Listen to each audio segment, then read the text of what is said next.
Bueno, hola, ¿cómo están? Bienvenidos a este nuevo episodio de Libros para Atorrantes. Termino el mate con peperina para aplacar el calor. No sé si lo puede hacer, pero y continuamos con nuestro ciclo. Hoy les voy comentando, vamos a hablar de Julio Cortázar nuevamente. Ya hemos hablado de él, pero con otro de sus trabajos, uno de sus cuentos. Hoy vamos a hablar de su famosa novela Rayuela. ¿M? Novela aparecida en 1963 y que corresponde a la etapa ya parisina del escritor argentino. Mi nombre es Ariel Garis y comenzamos de inmediato. Soy un autodidacta en todo esto, en la literatura, pero bueno, yo digo eso, nada más. Por eso libros para torrantes. Rayuela constituyó todo un símbolo en la década del 60 y del 70 porque es uno de los libros capitales del llamado boom de la literatura latinoamericana, como Cien años de soledad de García Márquez, etc.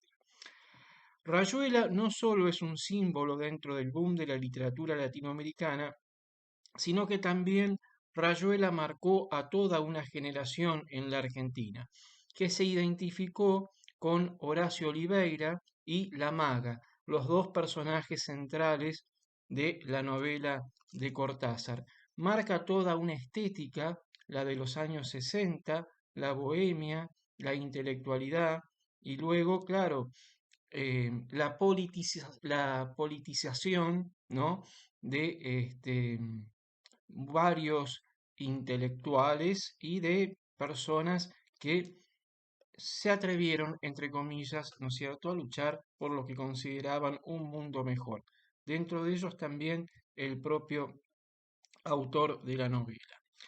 Bien, también hay un tercer símbolo, me permito agregar, en Rayuela. Ya hemos hablado el boom de la literatura latinoamericana, la cuestión política y estética de los años 60 y 70 en la Argentina, inscripta en el contexto de proscripción del peronismo, de dictaduras cívico-militares que se alternaban con gobiernos constitucionales y la aparición de grupos de izquierda.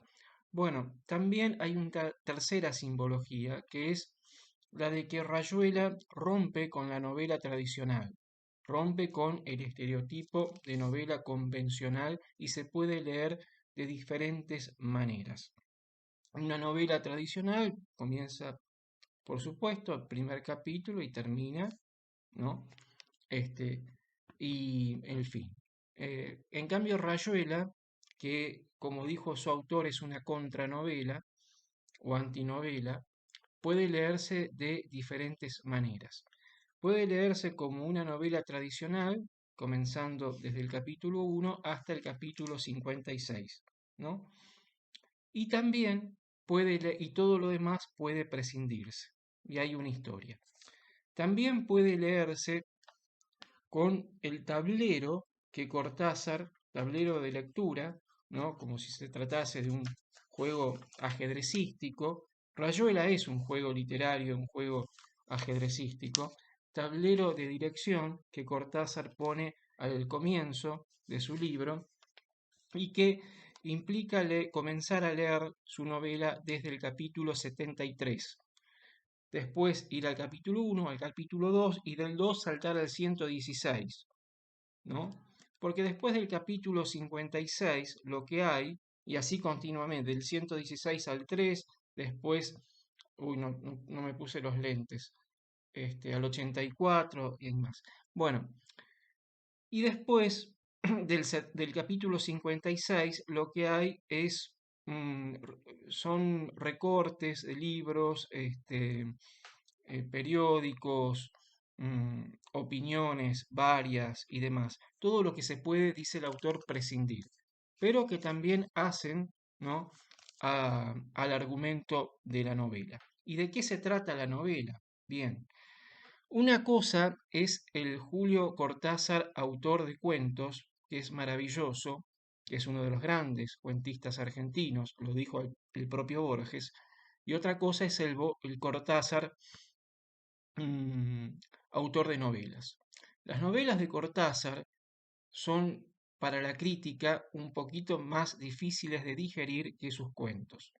A mí me encanta todo lo de Cortázar, pero la crítica hace esa diferenciación. Aparentemente, para los entendidos, era mejor cuentista que novelista. El mismo Cortázar también lo va a admitir de cierta forma. En la novela Los Premios, ya aparecido un poco antes de Rayuela, ya Cortázar insinúa de qué se va a tratar esta novela, Rayuela. Y después, en la década del 60, en 1968, Cortázar va a publicar 62, Modelo para Armar. Del capítulo 62 de Rayuela hace otra novela. Es decir, los premios, también el examen, son dos novelas que son el preparativo para esta novela, para Rayuela. Sobre todo los premios, en donde hay monólogos que después van a aparecer en Rayuela o son muy parecidos estética y en el estilo, estéticamente y en su estilo. Y después Modelo para Armar. Bueno, y después hay un Cortázar, ¿no? Dedicado, como en el libro de Manuel, a la lucha política, ¿no? A sus ideas de izquierda. Y un Cortázar, aquí viene esta doble personalidad también en Cortázar, el cuentista y el novelista. Cortázar fue profundamente antiperonista en los años 40 y 50, cuando surgió el Perón. Se exilió, se autoexilió, nadie lo echó, se autoexilió después de dar clases en distintos puntos de la geografía del país, se exilió en París y después, en los años 70, hay un acercamiento de Cortázar al peronismo, pero al sector de la izquierda peronista. Por eso en Cortázar vemos siempre esta dualidad. Para mí se trató de un hombre profundamente humano, profundamente espiritual, no era un hombre religioso, pero sí se notaba, y los quienes lo conocieron dieron testimonio de una persona muy sensible, y para mí sí Cortázar tiene mucho de espiritual. El propio nombre Rayuela en la novela lo da a entender. Rayuela es un juego de infancia, se va saltando en casilleros hasta llegar al cielo, ¿no? Hay una búsqueda en Rayuela. También hay una búsqueda de su personaje, Oliveira. Bien, la novela, permiso, la novela se trata entonces de dos personajes, Oliveira y su amante, su novia, su pareja, la maga. La primera parte transcurre en París, por supuesto, como todo argentino intelectual de su época, París es la Meca, es la Roma de los católicos. Bueno, transcurre en París, Oliveira y la maga. Allí tienen un club de la serpiente. La maga no es una mujer muy intelectualizada, pero participa de ese club donde debaten de arte, literatura, política, etcétera. Y la bohemia parisina se expresa en todo su esplendor. Y hablan de un escritor, Morelli, ¿no? Que aparentemente fue un gran escritor. Bien, la segunda parte de Rayuela transcurre en la Argentina, las cartas que se envían entre Oliveira y su amigo Treveler, Manolo Treveler. Oliveira le van mal las cosas, vuelve a la Argentina, vuelve a Buenos Aires y trabaja en un circo con Treveler y su novia. Después van a trabajar a un hospital psiquiátrico. Esa es la segunda parte de Rayuela. Y la tercera parte es la parte prescindible, es la parte donde aparecen escritos varios y donde en un accidente ocurrido en la primera parte en París, que Oliveira fue testigo del mismo, eh, el accidentado resulta ser Morelli, el escritor. Entonces la historia va cerrando. Ahora bien, ¿cuál es el argumento de Rayuela? Bien, el amor, la soledad, la muerte, Rocamadour, el hijo de la maga, quien frustra la relación entre Oliveira y ella, la bohemia y esto de la apatía, el existencialismo, que es la atmósfera, la nube pesada que se cierne sobre los personajes. Em, la apatía, el no tener en claro a dónde ir, el objetivo, por eso es una novela de corte psicológico y existencialista. Los grandes monólogos, la introspección, y es también aquí donde aparece lo revolucionario en la literatura de Cortázar, el revolucionario político y el revolucionario escritor Cortázar. ¿Por qué? Porque hay en Rayuela la búsqueda del lector como protagonista. El lector en la novela tradicional nunca es protagonista. Aquí sí, pasa a ser un protagonista, pasa como a dialogar con los personajes y hay familiaridad con los mismos. ¿M? De eso, esa es la idea central de Rayuela, es decir, la idea que el lector sea protagonista y dialogue con los personajes es más importante o más trascendente que el argumento en sí. Bien, el estilo es por supuesto, sigue lo de James Joyce y su Ulises. Cortázar nació, quiso el destino, que naciera en Bruselas, al sur de Bruselas. El papá era un diplomático de origen salteño, y la mamá era argentina, también descendiente de una familia de inmigrantes franceses y alemanes. Nació en 1914, en medio de la Primera Guerra Mundial, después la familia se refugia en Suiza, vuelven al país, se instalan en Banfield y a los 6 años de Cortázar el papá los abandonó. A él, a su hermana menor, 2 años menor, y a su mamá.